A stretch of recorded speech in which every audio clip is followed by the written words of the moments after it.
Creative stillness is something that more recently for me has been one of the most welcoming experiences I think I've truly experienced in a while. For me, I've been a high performer mostly out of necessity. I grew up not super wealthy, not wealthy really at all. My mom raised me on her own. I remember she was a secretary at her job. She eventually got into sales and started making better money as I got older. But for a majority of my childhood, we had exactly what we needed, but not really anything much more than that. Sure, we would every once in a while go to the water park during the summer or whatever it may be, and I definitely got a baseball glove or bat or whatever it is that I needed, but nothing beyond that, and that's okay. But it really kind of sets the tone. I grew up in the Midwest, in the border town, Moline, which is right on the Mississippi River. Right on the other side of that river is Iowa. That area is called the Quad Cities, and Mark Twain and Huckleberry Finn, that happened right there. And growing up in the Midwest is definitely different. I live in California now, and growing up in the Midwest, ambition wasn't rewarded as much. It's definitely different. You would be an outlier if you really strived for ultra success, mega success. And for me, that's what I wanted. I wanted more. I wanted to never have to struggle again. I wanted to never have to look at a price tag before I bought something. I really wanted to be able to have whatever it is I wanted and be able to live life on my terms. And so that's what I created. And I remember getting into sales at 19 years old and young, hungry, no one to go home to. So I just stayed in the office and worked as much as I possibly could, and became a top sales guy pretty quickly. I eventually went on to manage the team, grow the team, train the team, and then moved to California, did the same thing out in California very successfully before starting my own company. And throughout this process in my early 20s, I'm young, I'm making multiple six figures a year. Life seems to be good, but I just couldn't fill that void of not having enough. Like there was more. Every time I would accomplish a goal, a new goal would arise, and I wouldn't even celebrate the goal at hand. The thought that would float through my head and still does to this day is, act like you've been here before. Act like you've been here before. And, if you're a high performer or an overachiever of some sort, and in your career, even in sports, then maybe you understand what I'm sharing with you right now. And maybe you don't, and that's okay too. But ultimately, act like you've been here before was my way of not celebrating. It was my way of going, all right, what's next? And not recognizing, the growth that I've had, and it created this life that was fast. It was not really moving intentionally, it was just moving with urgency. More sales, more money, more clients, more business, more networking, more. And the more that I played into this process, the further away I got from who I truly was. The fake it till you make it attitude became so real. And truthfully, along the way, I remember waking up one day and not remembering what version of me I needed to be that day in order to fulfill all the quote unquote expectations I thought everybody had of me. I was one of the best copywriters in the world, writing for some of the biggest gurus on the planet, generating hundreds of millions of dollars. But on the inside, I was just felt like an imposter, like it wasn't supposed to be me. Like that's not what I'm supposed to be doing. And I let that chip away at me. I burned that, brand and company to the ground for myself, because it wasn't aligned with who I was. I didn't know that at the time, But looking back, it's like, yeah, it's clear as day. Like I was the wolf of copywriting. Alpha male, wolf of copywriting, Jordan Belfort from the movie, right? Wolf of Wall Street. That's not who I am. It's fun. It's funny now to think about it, but it just wasn't who I am.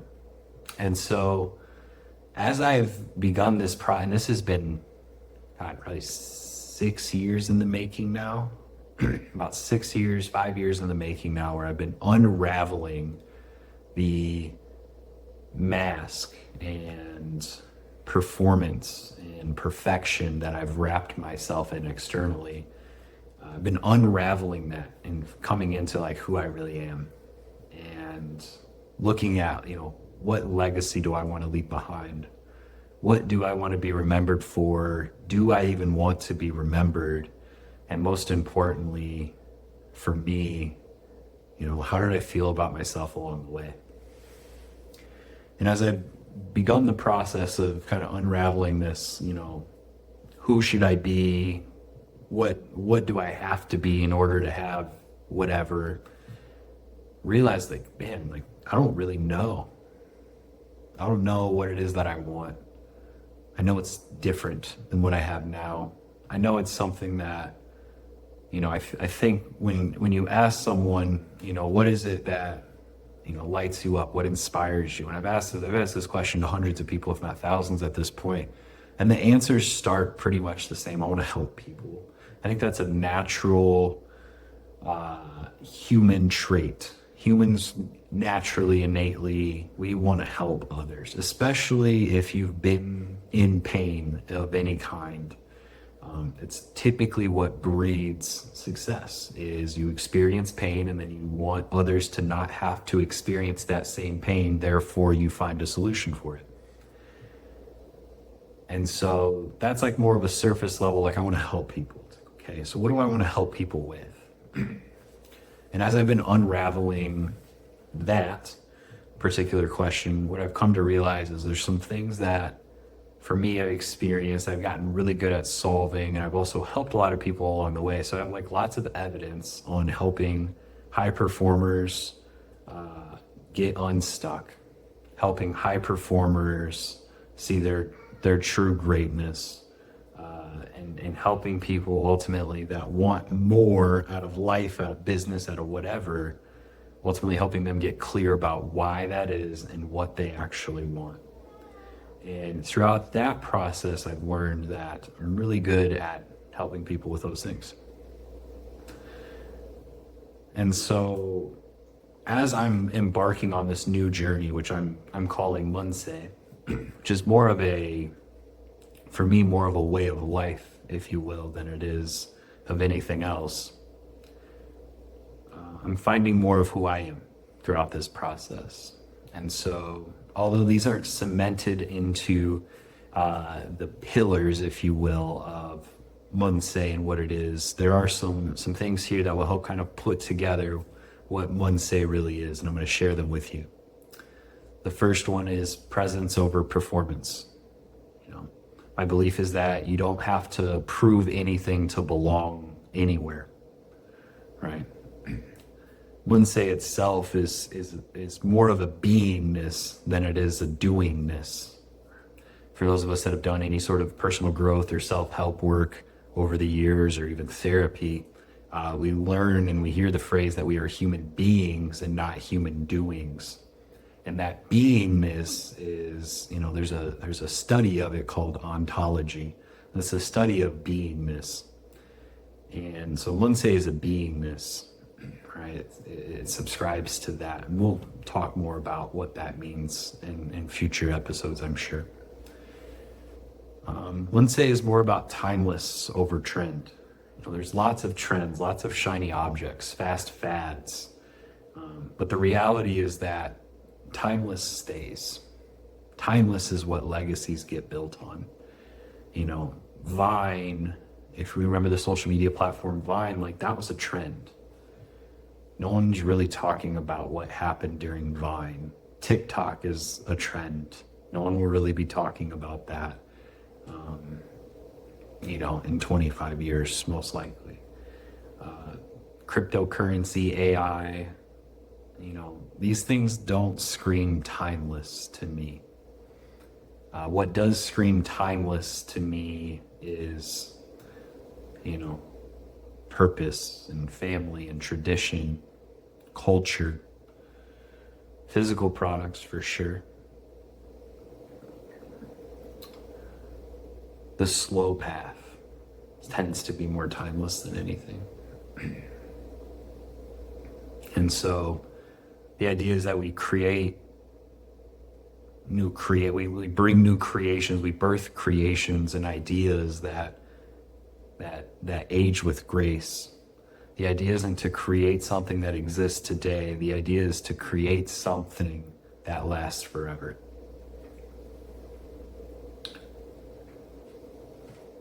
Creative stillness.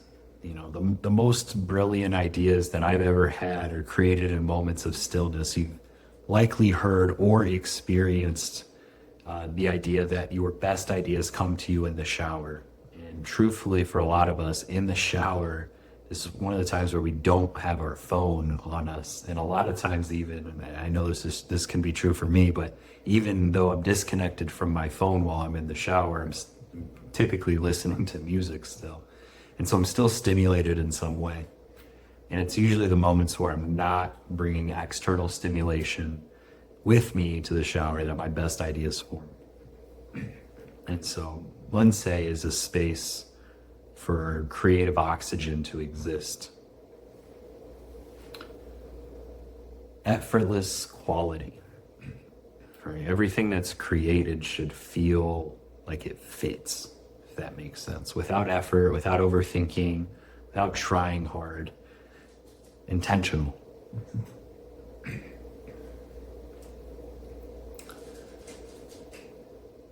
Internal expression. Munsae truly exists for those that maybe you don't feel like, believe you are, or look like an artist of some sort. Right? It exists for you because it feels like you, deep down. It's just who you naturally are. It's about less, but going deeper. Depth, not width. Fewer pieces, fewer decisions, fewer thoughts, fewer beliefs, but more meaning in every single stitch, every single word, every single space that you enter. I think that depth is what society is missing a lot of today. Truly, if I was to, if you took away anything from this, munsae is really about a return to self. The realization that you never lost yourself, never misplaced who you really are. You just simply forgot your way back. Munsae is kind of like a map, written in your own handwriting, in your own language, with your own personal directions and instructions. Munsae is simply a return to who you are. Munsae is really a discipline in design. Every detail is intentional. From the material that your shirt is made of to the silence between words. It's kind of like a minimalist soul with a craftsman's hands. It's not necessarily about getting rid of things. It's about keeping and birthing things that actually matter to you. And my favorite, and this one I love, but slow is fast. We move slowly. With munsae, we move slowly. Not to delay, not to procrastinate, not to be perfect, but simply to arrive. While the world seems to be sprinting in the wrong direction as fast as they can, we simply walk home. And so, these episodes, this podcast isn't overly produced. It's not meant to be perfect. I'm gonna stutter on my words time to time. And it's not a traditional podcast. The goal really for this at this moment in time is really to capture the journey of what could be, the journey of who I am, where I'm going, what I learned along the way, the interesting people that I get to meet and that want to share their stories and experiences with you and with me. And so ultimately, my hope is that maybe something in here resonates for you. Maybe something really captures your spirit. Maybe something intrigues you just a little bit. And as we walk on this journey together, my hope is that this isn't some sort of content that you consume, but rather we become companions on our journey of returning to ourselves, finding our home, and expressing our true self as naturally as we can. Thank you for joining me on this journey, and I'm very excited to walk hand in hand with you as we chart this journey together. Thank you.